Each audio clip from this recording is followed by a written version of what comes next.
നേരെ മറിച്ച് കുറച്ചുകൂടി വളരുന്നതിനനുസരിച്ച് എന്റേതിൽ നിന്ന് മാറി മാറി മാറി നമ്മുടേതായി മാറും. അവിടെ നമ്മുടെ വികാരങ്ങളെക്കാൾ പ്രാധാന്യം മറ്റുള്ളവരുടെ കൂടി സുഖങ്ങൾക്ക് നമ്മൾ കൊടുക്കുമ്പോഴാണ് ത്യാഗം ചെയ്യാനുള്ളൊരു മനസ്സ് നമുക്ക് വരുള്ളൂ. ഏത് രൂപത്തിൽ അപ്പൊ നമുക്ക് ഡോക്ടറാകാം, എഞ്ചിനീയർ ആകാം, കളക്ടർ ആകാം, അങ്ങനെ ആയിരക്കണക്കിന് പതിനായിരക്കണക്കിന് ഇവിടെ കടന്നുപോയി. പക്ഷെ അതിലെത്ര പേരെ നമ്മൾ ഓർക്കുന്നു? നേരത്തെ ഇവിടെ പറഞ്ഞ മക്കള് പോലും ഓർക്കുന്നില്ലാണ്. ഒരു പക്ഷി ഇവിടെ ജീവിച്ചിരുന്നു എന്നുള്ളതിന് തെളിവായിട്ട് തൂവലോ അതല്ലെങ്കിൽ മറ്റേ തൂവൽ തന്നെ ഭംഗിയുള്ള തൂവല് നമുക്ക് കാലാകാലം എടുത്തു വെക്കാം, ഫെദർ ആൽബമൊക്കെ എടുത്തു വെച്ചാല് ഈ പക്ഷി ഇവിടെ ജീവിച്ചിരുന്നു എന്നതിന്റെ തെളിവാണ്. ഒരു പുലി ഇവിടെ ഉണ്ടായിരുന്നു എന്നതിന്റെ തെളിവായിട്ട് നമുക്ക് അതിന്റെ നഖം എടുത്തു വെക്കാം, തോലെടുത്തു വെക്കാം. ഇവിടെ ഒരു പുലി ഉണ്ടായിരുന്നു, ഒരാന ഉണ്ടായിരുന്നു, കൊമ്പെടുത്തു വെക്കാം നമുക്ക്. ആന ഗുരുവായൂർ കേശവന്റെ ഒക്കെ കൊമ്പ് എപ്പോഴും ഗുരുവായൂർ പോയാൽ കാണില്ലേ, ആന ഉണ്ടായിരുന്നു എന്നതിന്.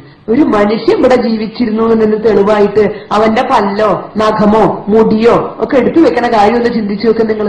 അപ്പൊ മനുഷ്യൻ ഓർക്കുക അവന്റെ പ്രവൃത്തികളിലൂടെയാണ്.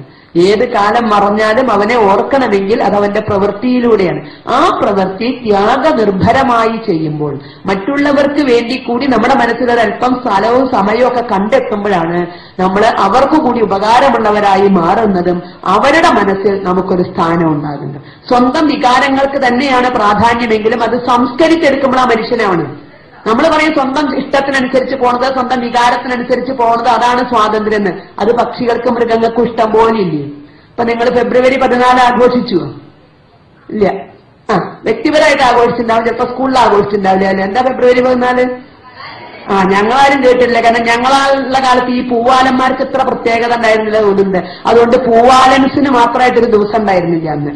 ഇപ്പൊ നമുക്കൊരു പൂവാലൻസ് ഡേ അനിവാര്യമായി. എന്തുകൊണ്ട്?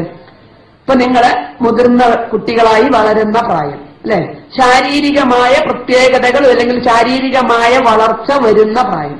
അപ്പൊ ഈ പ്രായത്തിൽ നമ്മളോട് പറയുന്നത് ശരീരം വളരുന്നതിനനുസരിച്ച് നമുക്ക് ഒരുപാട് ആവശ്യങ്ങളുണ്ട്, നമ്മുടെ മനോഭാവത്തിൽ ഒരുപാട് മാറ്റങ്ങൾ വരും. അതുകൊണ്ട് നമുക്ക് എന്ത് വേണം? ഫ്രണ്ട്സ് ഉണ്ടായാൽ പോരാ, ഗേൾസ് ആണെങ്കിൽ ബോയ് ഫ്രണ്ട് വേണം അല്ലേ, ബോയ്സ് ആണെങ്കിൽ ഗേൾ ഫ്രണ്ടും വേണം. കാരണം ഈ പ്രായത്തിന്റെ അനിവാര്യമായ ഒരാവശ്യമാണ് അത്.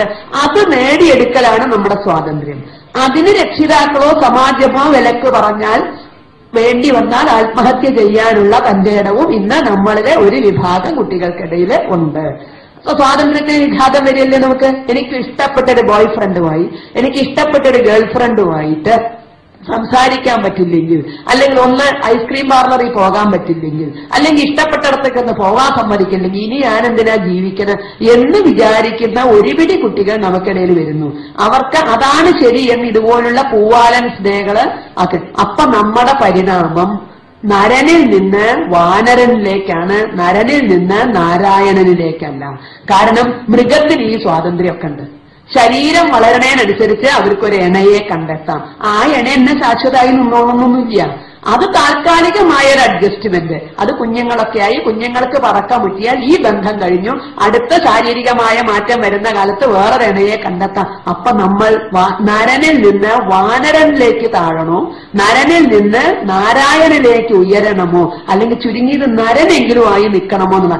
നരനാണെങ്കിൽ അവന്റെ എല്ലാ വികാരങ്ങളും സംസ്കരിച്ചെടുക്കുമ്പോഴാണ് അവൻ നരനാകുക. അപ്പൊ നമുക്ക് ഇഷ്ടപ്പെട്ട ഒരു ആഹാരം ഒരു വീട്ടിലുണ്ടാക്കേണ്ട വിചാരിക്കുക. നമ്മുടെ വീട്ടിലല്ല, നമ്മുടെ വീട്ടിലാണെങ്കിൽ നമ്മൾ അപ്പം ചെറ്റത്തരൊക്കെ കാണിക്കൂല്ലേ? നമ്മുടെ വീട്ടിലല്ല, വേറൊരു വീട്ടിൽ ഇഷ്ടപ്പെട്ട ആഹാരം. പഠിക്കലെത്തുമ്പോഴേ വായിൽ കപ്പലൊട്ടിക്കാനുള്ള വെള്ളമുണ്ട്. നമ്മളെന്താ ചെയ്യുക? ആര് കാണാതെ അടുക്കളയിൽ നിന്ന് ഒരു കട്ടുള്ളൂ. നമ്മളവിടെ ചെന്ന് ആ വീട്ടമ്മ ചോദിക്കാം, മക്കളെ 2 എണ്ണം കഴിക്കല്ലേ ചോദിച്ചാൽ നമ്മളെന്താ പറയാ? അയ്യോ ഞാൻ ഇപ്പൊ കഴിച്ചിട്ടാ വരുന്നേട്ടോ, എനിക്ക് വേണ്ടാട്ടോ. വായലത് മുഴുവൻ കിട്ടിയാൽ തിന്നാന്നുള്ള കൊതിയുമായിട്ടായിരിക്കുന്നത്. പക്ഷെ നമ്മളവിടെ മര്യാദ കാട്ടി, എനിക്ക് ഇപ്പൊ വേണ്ടാട്ടോ, ഞാൻ ഇപ്പൊ കഴിച്ചേ ഉള്ളൂ കേട്ടോ. അതാണ് മനുഷ്യൻ. നേരെ മറിച്ച് ഒരു പട്ടി, നായ, പൂച്ചയൊക്കെ ആണെങ്കിലോ അവര് ഓടിച്ചെന്നത് എടുത്തിട്ടാ പോവും. അവർക്ക് എന്ത് വികാരം വന്നുവോ അത് അപ്പ നടപ്പിലാക്കാനുള്ള സ്വാതന്ത്ര്യം മൃഗലോകത്തും പക്ഷി ലോകത്തും ഉണ്ട്. മനുഷ്യൻ അത് സംസ്കരിക്കുമ്പോഴാണ് അവന് പലതും ചെയ്യണം തോന്നും. അപ്പൊ നമുക്ക് വിസർജനം പ്രകൃതിയുടെ ഒരു വികാരമാണ്. തോന്നുമ്പോ ചെയ്യോ, തോന്നുന്നോടത്ത് വെച്ചിട്ട് അതിന് സമയവും സന്ദർഭവും കിട്ടുന്നത് വരെ നമ്മൾ കാത്തു നിൽക്കില്ലേ? ഒരു കാക്കയ്ക്ക് ചിലപ്പോ പബ്ലിക് കംഫർട്ട് സ്റ്റേഷൻ അന്വേഷിച്ച് പോകുന്നു വേണ്ട, നമ്മുടെ തലയെ ഉണ്ടൊക്കെ നിർത്താനുള്ള സ്ഥലം. അപ്പൊ അവിടെ സുഖമായി സാധിച്ചു പോയിക്കോളും. നമുക്ക് പറ്റുമോ? അപ്പൊ നമ്മളെല്ലാ വികാരങ്ങളെയും നമ്മളൊരല്പം കൺട്രോൾ ചെയ്ത് സംസ്കരിച്ച് ഉപയോഗിക്കുമ്പോഴാണ് മനുഷ്യനാവുക. അല്ലാതെ സ്വാതന്ത്ര്യത്തിലേക്ക് എല്ലാം സ്വതന്ത്രമായി സ്വന്തം ഇച്ഛയ്ക്കനുസരിച്ച് തുറന്നു വിടുമ്പോഴല്ല നമ്മളാരും മനുഷ്യനാകുന്നത്. അപ്പോ ഈ വികാരങ്ങൾ സംസ്കരിച്ചെടുക്കാൻ സാധിച്ചില്ലെങ്കിൽ നിങ്ങൾക്ക് മാർക്ക് നല്ല പോലെ കിട്ടുമായിരിക്കാം, നല്ല ജോലിയിൽ ചെന്നെത്തുമായിരിക്കാം, പക്ഷെ അവിടെ ശാശ്വതമായി നിങ്ങൾക്ക് നിൽക്കാൻ സാധിക്കില്ല. ഇപ്പൊ നമ്മൾ ഇതിഹാസങ്ങളും പുരാണവും ഒക്കെ പഠിക്കുമ്പോൾ ധാരാളം അസുരന്മാരെ പഠിക്കുന്നു അല്ലേ? അല്ലെങ്കിൽ അവരൊക്കെ തന്നെ സമ്പത്തിന് മുൻപന്തിയിലായിരുന്നു. രാവണന് വല്ല കുഴപ്പമുണ്ടായിരുന്നോ സമ്പത്തിന്? ശ്രീരാമചന്ദ്രനേക്കാൾ ആളും അർത്ഥവും ആയുധവും അധികാരവും ഒക്കെ ഉണ്ടായിരുന്നു. ശ്രീരാമചന്ദ്രന് ഒരു സൈക്കിൾ പോലും ഉണ്ടായിരുന്നായിരുന്നു നമ്മൾ കേട്ടിട്ടില്ല. രാവണന് വിമാനം തന്നെ സ്വന്തമായിട്ടുണ്ട്, പക്ഷെ ശാശ്വതമായില്ല. കാരണം വികാരങ്ങളെ മനുഷ്യ സഹജമായെങ്കിലും മാറ്റാൻ കഴിഞ്ഞില്ല. ഈശ്വര സഹജമായി കൊണ്ട മനുഷ്യ സഹജമായെങ്കിലും മാറ്റാതെ ആസുരികമായി മൃഗീയമായി അതിനെ ഉപയോഗിച്ചു. അവിടെ സർവനാശോഫലം ഉണ്ടായത്. ഇത് ഏത് ആസുരിക പ്രകൃതി എന്ന് നമ്മൾ മനസ്സിലാക്കുന്നതിനൊക്കെ ഉണ്ടാവും. പണം ഉണ്ടാവും, പദവിയാണ്. നമുക്ക് ഡോക്ടറാകാം, പക്ഷേ ഇനിയും കാശ് എന്ന ചിന്ത വന്ന ഒരു കൈക്കൂലി ഒരു ക്യാമറയെ പതിഞ്ഞാൽ സമൂഹത്തിന്റെ പദവിയിൽ അത്യുന്നതത്തിൽ ഇരിക്കണം, പിറ്റേ ദിവസം കെട്ടിമറഞ്ഞ് കിടക്കുന്നു താഴെ പത്രമാധ്യമം മുഴുവൻ അവന്റെ ഫോട്ടോ. ഡോക്ടർ ഇന്നേത് കൈക്കൂലി വാങ്ങി പിടിച്ചു. കളക്ടറാകാം, മന്ത്രിയാകാം അല്ലേ? അറിയാതെ ഒരു പ്രവൃത്തി ദോഷം കയ്യിൽ നിന്നുണ്ടായാൽ ഉരുണ്ട് വരണ്ട കിടക്കുന്നു താഴെ. ഈ പദവിക്കൊക്കെ ഇത്രയും വിലയുള്ളൂ. അപ്പൊ ഏത് പദവിയിൽ എത്തുമ്പോഴും നമ്മുടെ വികാരങ്ങൾ സംസ്കരിച്ച് മനുഷ്യ സഹജമെങ്കിലും ആക്കി മാറ്റാൻ ശ്രമിക്കുക. ആഗ്രഹങ്ങൾക്കൊത്ത് മുന്നോട്ട് പോവുക എന്നുള്ളതല്ല, ആ ആഗ്രഹങ്ങളെ മറ്റൊരാൾക്ക് വിനയായി മാറാതെ സമൂഹം അംഗീകരിക്കുന്ന മൂല്യങ്ങൾക്ക് അപ്പുറത്തേക്ക്, നമ്മുടെ ശാശ്വതമായ മൂല്യങ്ങൾക്ക് അപ്പുറത്തേക്ക് പോകാതെ മനുഷ്യ സഹജമായി ഓരോന്നിനെയും ഉപയോഗിക്കാൻ സാധിക്കുമ്പോഴാണ് നമ്മൾ മനുഷ്യരായി മാറുക.